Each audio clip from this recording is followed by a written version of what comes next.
Assalamualaikum, saya Dava. Kali ini saya akan membawakan cerita tentang Panglima Besar Tentara Nasional Indonesia kita yang paling pertama, yaitu Jenderal Sudirman.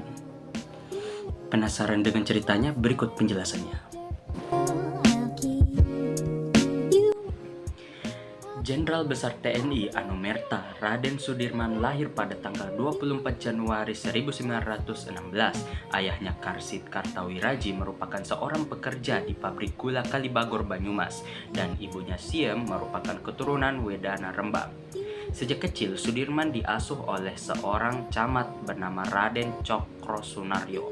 Sudirman kecil tidak diberitahu bahwa Cokrosunaryo bukanlah ayah kandungnya sampai ia berusia 18 tahun. Saat berusia 7 tahun, Sudirman terdaftar di sekolah pribumi. Sudirman muda dipindahkan ke sekolah menengah milik Taman Siswa pada tahun ke-7 sekolah. Pada tahun ke-8, Sudirman pindah ke sekolah menengah Wirotomo setelah sekolah Taman Siswa ditutup oleh ordonansi sekolah liar karena diketahui tidak terdaftar. Beliau kemudian melanjutkan pendidikannya ke Sekolah Guru Muhammadiyah, Solo, tetapi tidak sampai tamat. Selama menempuh pendidikan di sana, ia pun turut serta dalam kegiatan organisasi pramuka Hizbul Wathan.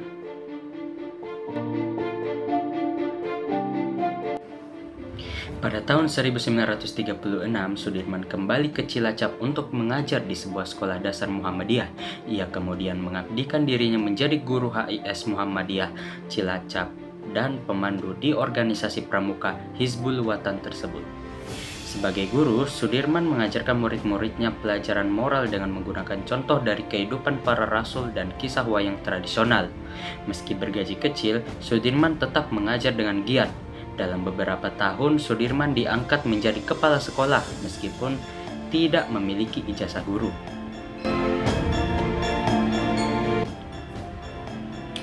Selama mengajar, Sudirman sangat disegani oleh masyarakat.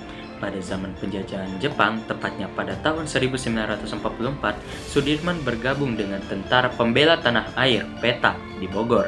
Sehubungan dengan posisinya di masyarakat, Sudirman dijadikan sebagai komandan atau Daidanko dalam bahasa Jepang dan dilatih bersama orang lain dengan pangkat yang sama. Pasca Indonesia merdeka dari penjajahan Jepang, ia berhasil merebut senjata pasukan Jepang di Banyumas. Kemudian beliau diangkat menjadi komandan batalion di Kroya setelah menyelesaikan pendidikannya. Masa Perang Ambarawa, agresi militer Belanda, perjanjian Linggarjati dan Renville dimulai saat Sudirman memerintahkan serangan ke pasukan Inggris dan Belanda di Ambarawa, Jawa Tengah. Akhirnya pada tanggal 15 Desember tahun 1945, pasukan Inggris menyerah dan meninggalkan Ambarawa dan mundur ke Semarang.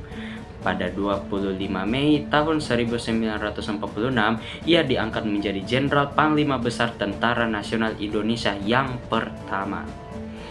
15 November tahun 1946, terjadi perjanjian Linggarjati yang isinya Belanda mengakui wilayah Indonesia yang mencakup Jawa, Sumatera, dan Madura.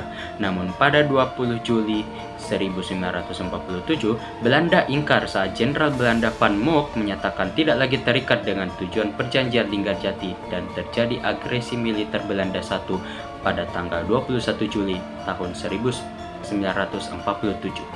Sehingga pada 15 Agustus tahun 1947, Indonesia mengadu ke PBB karena agresi tersebut melanggar perjanjian internasional. Akhirnya agresi dihentikan. Pada 17 Januari 1948, buah dari diskusi PBB terjadi perjanjian Renville Indonesia sampai Belanda. Namun lagi-lagi pada tanggal 18 Desember tahun 1948, Belanda tidak lagi mengakui dan terikat dengan perjanjian Renville.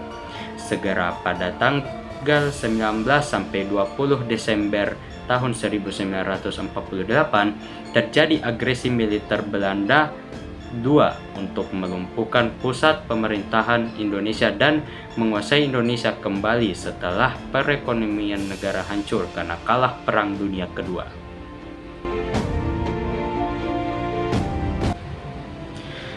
saat pada Desember tahun 1948, Jenderal Sudirman memimpin rencana perang gerilya dimulai untuk melawan agresi militer Belanda II. Pada tanggal 1 Maret 1949, ia memimpin serangan gerilya dilakukan pukul 6 waktu Indonesia Barat, serentak di seluruh wilayah Indonesia. Belanda tidak menyangka adanya serangan tiba-tiba. Belanda berhasil dipukul mundur, dan di masa akhir Jenderal Sudirman terus berjuang melawan penyakit TBC-nya hingga dirawat di Sanitarium Pakem, Jogja.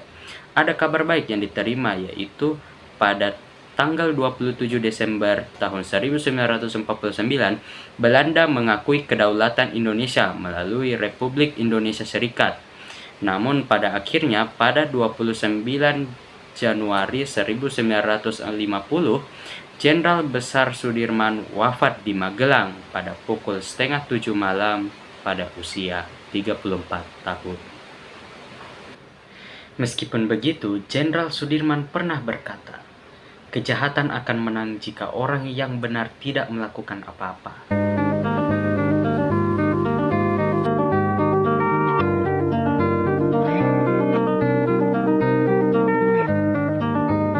Sekian dari cerita biografi singkat saya. Mohon maaf jika ada salah kata. Sekian dari saya. Terima kasih.